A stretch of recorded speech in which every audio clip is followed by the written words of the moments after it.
When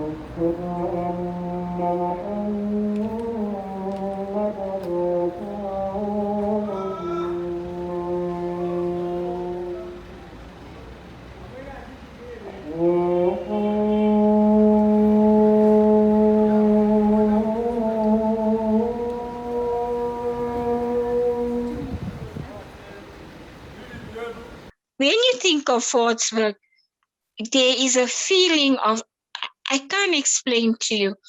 I personally, I don't know if everyone has the same feeling that was brought up in Fordsburg.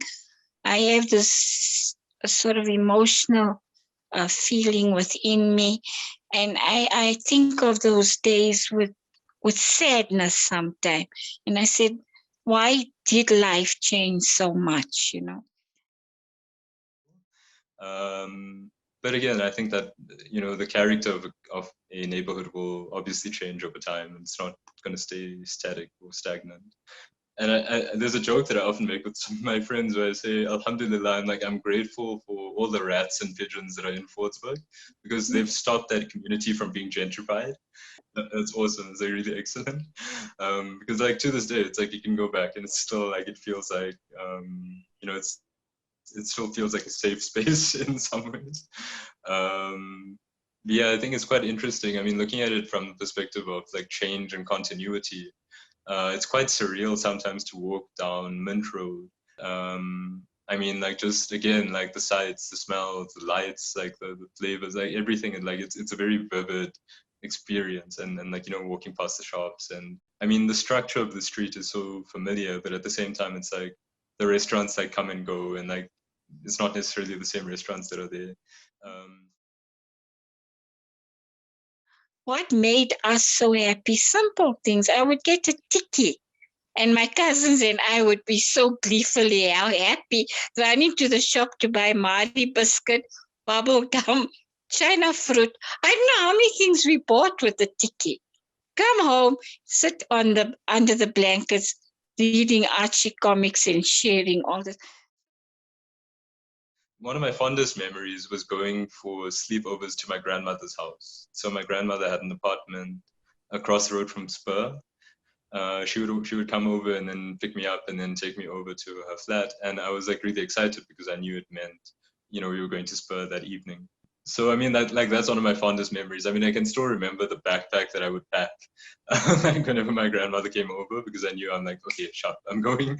And yeah, it was like 101 Dalmatians backpack and everything. And I think I know I tend to paint a very rosy image of the area, but I think like Fordsburg is far from perfect. I think on some level, those seeds may have been planted around like, what does it mean to grow up in an environment where people are homeless, where, you know, poverty is very real. Yeah, and then I think when it comes to inequality as well, to come from a neighborhood like Fordsburg, and then you go to a school like St. John's, so, you know, going into classes and having to come from Houghton, get changed in the car, go to madrasa. You know, you on a daily basis, you're confronted by, again, this grittiness that then may shape the way that you think about yourself. And you may think a little bit more deeply about, okay, so why are people homeless in the first place? Or, you know, on your way to school, like you're stopping at the robot, and you see people who are begging, and you see the same people. So on a, you know, weird kind of way, you develop a kind of distant relationship with the people who are roaming the streets, and who in many ways are neglected by society and are marginalized in other ways. You see all those people. I don't know. Have you ever walked out? I know it's not like you don't know them. People who are sleeping there by the streets. You see, it's not like anyone volunteered to be there. You see, but some of them they came from Malawi. Some of them they came from Zim. Some of them they came from Somalia. Those guys, they escaped there. They were trying to run away from poverty.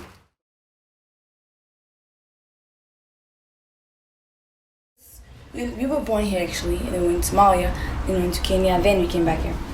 Because my father was here. It took us like a few days, you know. I was like I kind of hate moving. Most of us were kind of getting sick and stuff, vomiting. So it was not an easy thing moving around like that. We didn't go on a plane. We would take a car from here to there. So I remember one of the nights was that we were going through like a dam or a flowing river or something. I'm not sure, but one of that. So like the men would carry us on top of their shoulders. Yeah, we made it to safety in West Africa.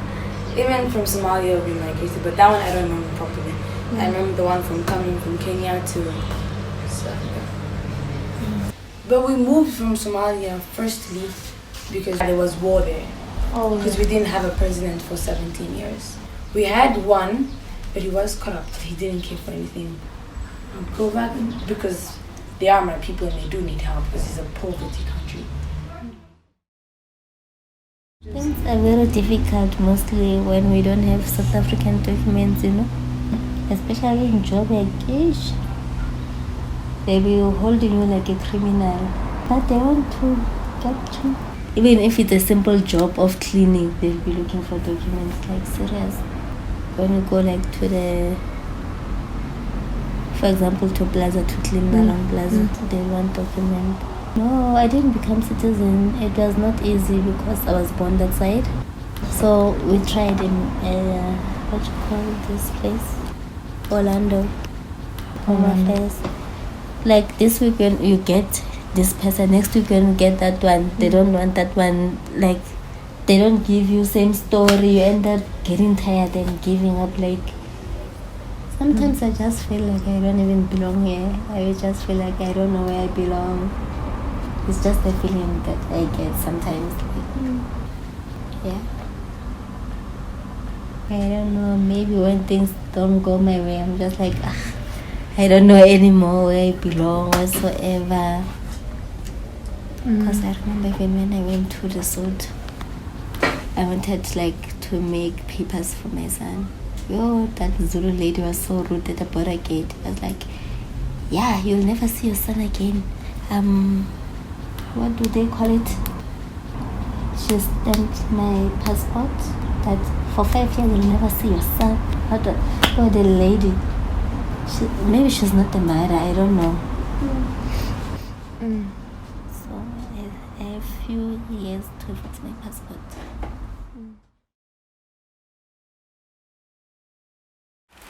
It's not like I ever dreamed one day that I wanted to be a welder or I want to be a plumber. I never wanted to do those things. But the moment I crossed the border, I left everything there.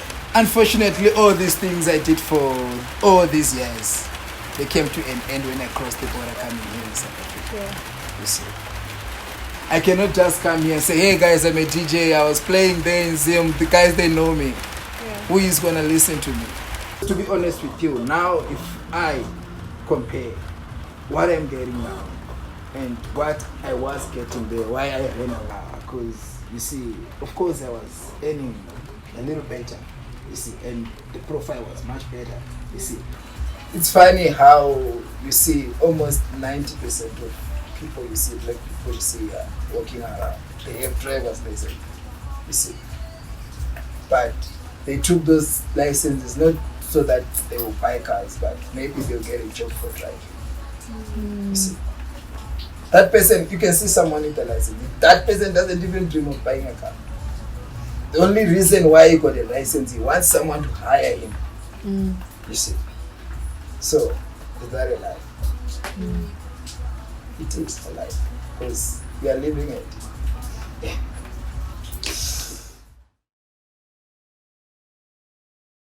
And you'll see a lot of the people who have been employed to work in the stores, maybe people from like Malawi or Mozambique or other parts of Africa. But I wonder as to are the people that are working in those spaces being paid fairly? Is it a just wage? Is it like a living wage? If within like between immigrant communities, what sort of tensions might exist, and how it has racism or blackness then informed the way that workers or employees might be treated, or employers for that matter. But I think it's also something that does kind of come to mind occasionally. There may be things that I am completely like oblivious to, or am choosing maybe on a subconscious level not to think about. I mean, I can think about like friends of mine, women who are afraid to go into Fordsburg, because they worry about like, you know, being looked at inappropriately or being, you know, catcalled, or, you know, like, so they have a very different experience of the area that like also sheds light on Fordsburg in a different way.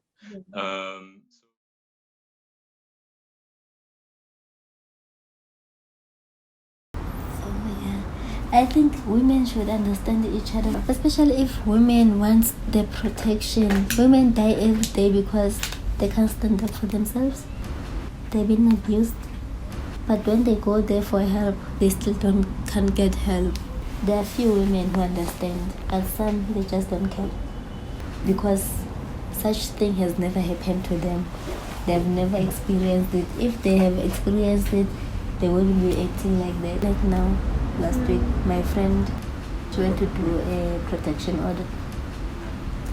But because they were coming from long weekend, they didn't want to work. She went the second time. So another day said, I saw you yesterday. Let me just go there when they can push your things. And when she got there, the guy was like, did I call you? But what was he doing? He was chatting. You know, she even gave up on that protection order thing. She just was like, I've been there since morning. I haven't eaten. I haven't got any help. What's the use? Let me just come back.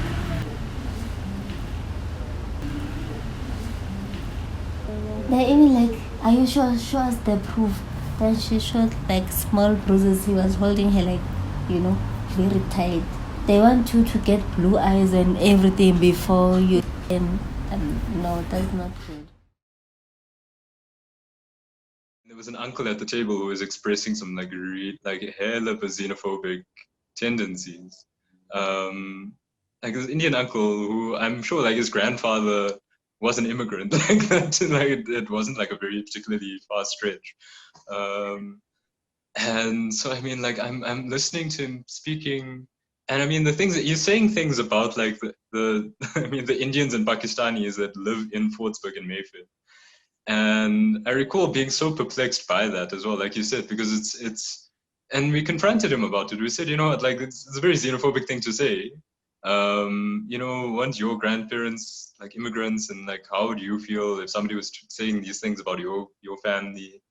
And then he said, you know, something to the effect of, yeah, it's like, you know, they don't carry passports with, or they don't carry passports with them, and it's like I can't even remember what he was saying, but I just remember being so like confused. So I mean, and I think that also reveals like some of the tensions. I mean, you could very well live in Mayfair.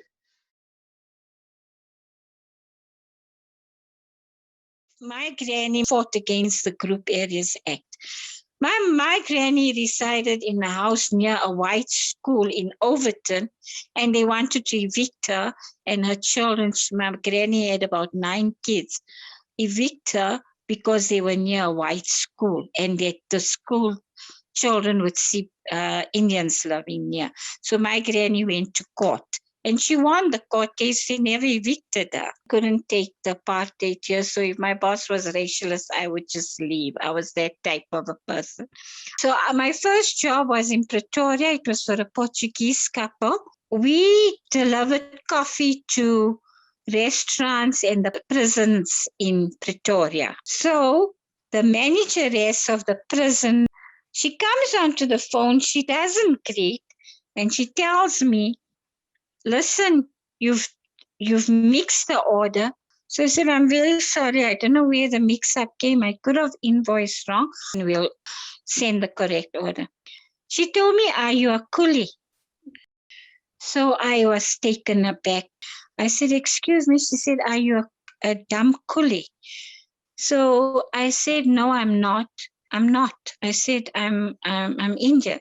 So she said, you're stupid coolie, and that stupid kafir, that's the word she used. And that is how they would speak to you. I think I lost it.